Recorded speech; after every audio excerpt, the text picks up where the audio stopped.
శుభోదయం.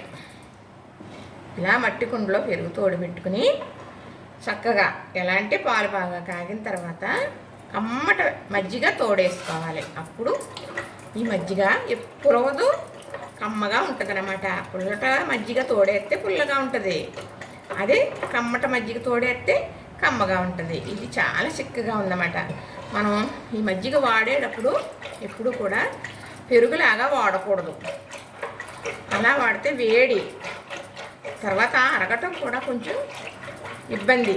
ఇలా చల్లలా చేసుకుని ఇలా గిలకొట్టుకుని వేసుకోవాలి. మనం రైస్లో అన్నంలో వేసుకుంటాం కదా, తాగుతాం కదా, అలాంటప్పుడు ఇలాగ గట్టిగా ఉన్న మజ్జిగి అరగదు అంటారు, వేడి చేస్తుంది అంటారు. ఇలా కొట్టేమనుకోండి కామేసి చక్కగా మనకి ఇలాగ ఇంట్లో చల్లకామ ఎప్పుడు ఒక్కొక్కప్పుడైనా ఇలాగా మజ్జిగ ఆ సౌండ్ రావాలి. ఇది లక్ష్మీప్రదం. పూర్వం అలా చేసేవారు, చెయ్యాలి ఇంట్లో మజ్జిగ కొట్టాలి అనేవారు. దానికోసం చక్కగా గేదెనో ఆవునో కొనుక్కునేవారు. ఇదిగోనండి, ఇది జొన్న కూడు, ఇది జొన్న జావ. నైట్ కాసేస్తే అలాగా ఇచ్చేసేమనుకోండి, ఇలా ఉదయానికి ఇలా తయారవుతుంది. ఇది సద్దితో సమానం. ఇప్పుడు ఇందులో ఈ గిలకొట్టిన మజ్జిగ వేస్తున్నాను. ఎంత అక్కర్లేదు, ఒక గ్లాసు వేసుకుంటే సరిపోతుంది. ఒక్కొక్కరు గట్టిగా తాగుతారు, ఒక్కొక్కరేమో పలసగా తాగుతారు. పలసగా తాగితే బలం ఉండదండి. కొంచెం గట్టిగా ఇలా గరిటేసుకుని తిన్నట్టుగా తాగేమనుకోండి టిఫిన్ సమస్య ఉండదు. ఇంకా చక్కగా టిఫినే తినబుద్ధి అవ్వదు. ఇలాగా కలిపేసుకుని చక్కగా ఒక దాంట్లో వేసేసి చేస్తానండి మా వారికి, అంతే తాగేస్తారు. ఆ తర్వాత మనం ఏమన్నా టిఫిన్ వేసుకోవచ్చు, లేకపోతే లేదు. కానీ ఇది గొప్ప బలం. ఇది ఏంటంటే జొన్న పిండితో జావ పెట్టే విధానం మళ్ళీ ఇంకొకసారి పెడతాను. ఈ జొన్న పిండి రొట్టె చేసుకుంటాం కదా, అలాగే జొన్న నూక కూడా ఉంటుంది. జొన్న నూకతో ఉప్మా చేసుకుంటాం, ఇంకా చాలా రకాలు చేసుకుంటాం. కానీ ఆ జొన్న నూకతో కూడా ఇలా జావ పెట్టుకోవచ్చు. అలాగే జొన్న పిండి మరి రొట్టెలు చేసుకుంటాం, జొన్న రొట్టెలు కదా, రొట్టెలే కాదండి, ఇలా జావ కూడా చేసుకోవచ్చు. ఏదైతే మనం ఏదో రకంగా జొన్నలు తినడం వల్ల మరి షుగర్ అనేది బాగా కంట్రోల్ అయిపోతుంది. తర్వాత ఒళ్ళు కూడా లాగుతుంది. ఇప్పుడు సోడిజావ కాసుకుంటున్నాం కదా, ఇలాగే సోడిజావ కాసుకుంటున్నాం కదా, అలాగే జొన్న పిండితో జావ చూపిస్తాను మీకు. ఏమీ పెద్ద అట్టాస ఏమీ కాదు. జొన్న పిండి ఉంటే జావ కాసేసుకోవచ్చు, అదే చూపిస్తాను మీకు. ఎందుకంటారా, ఇది పిల్లలకి పెద్దవాళ్ళకి కూడా ఇష్టంగా తింటారు. ఇప్పుడు సోడిజావ ఎంత గొప్ప ఆరోగ్యమో జొన్న జావ కూడా అంతే గొప్ప ఆరోగ్యం. పిల్లలు ఉన్నారంటే అది నల్లగా ఉంటుంది కదా సోడిపిండిది, గొమ్మని ఇష్టపడరు తెలియని పిల్లలు.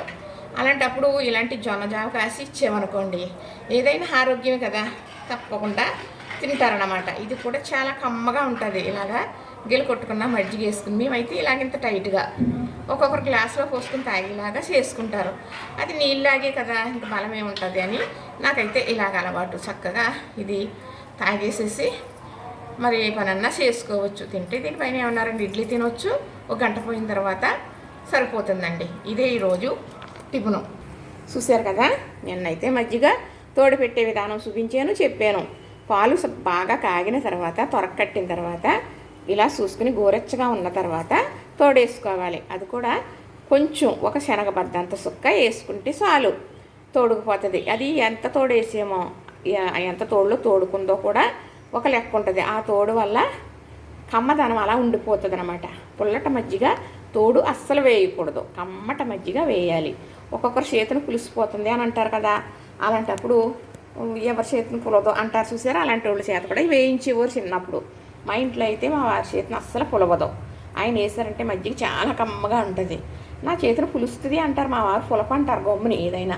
అంతేగాని మా వంటలు కానీ ఇలాగ మజ్జిగ కానీ ఎప్పుడు పులవదు. ఎవరన్నా చాలా కమ్మగా ఉంది మజ్జిగ అంటారు.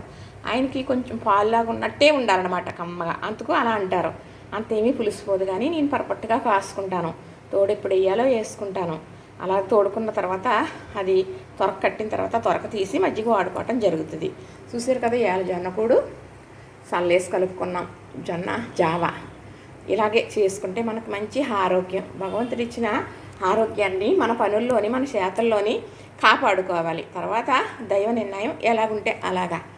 మనం రెక్లెస్గా పర్వాలేదు అలా చెప్తారు, అలాగేమీ కాదు అని అలా తీసి పాడేసామనుకోండి, సమస్య వచ్చినప్పుడు బాధపడేది మాత్రం మనమే. ఇది మాత్రం నిజం. నేను నిజం చెప్పి ఇక్కడే ఉండిపోయాను, అది తెలుసు నాకు, అయినా కానీ నిజమే చెబుతానండి.